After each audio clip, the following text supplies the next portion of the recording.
Ургац сургаалтын өөрчлөсөн дүнгийн талаар хүнсгүдээ аж ахуйн хөнгөн үйлдвэрийн сайд засгийн газрын гишүүдэд танилцууллаа. 2025 онд улсын хэмжээгээр 274.1 мянган тонн үр тариа, үнээс 252.3 мянган тонн улаан буудай, 101.9 мянган тонн төмөс, 208.6 мянган тонн хүнсний ногоо, 133.3 мянган тонн тэжээлийн ургамал, 27.2 мянган тонн досны ургамал, нийт 745.1 мянган тонн ургац хураавч өмнөх онтой харьцуулахад 503.3 мянган тонноор буюу 40.3% ургац буурсан байна.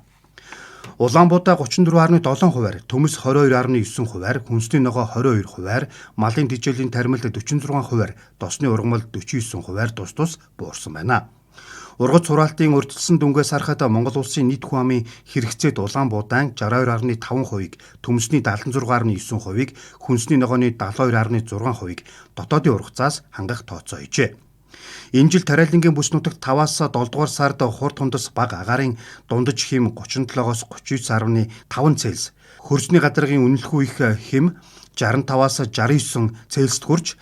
хөрсний үнэлэхгүй их хэм 40 Цельсиэс давж халсан өдрийн тоо 7-оос 10 хоногоор үргэлжиж, халалтаас үүдэлтэй зурваслан усрахаг бороо, мөндөр зэрэг байгалийн давагдшгүй хүчин зүйлүүд тохиолдсон нь ургацад сөрөг нөлөө үзүүлжээ.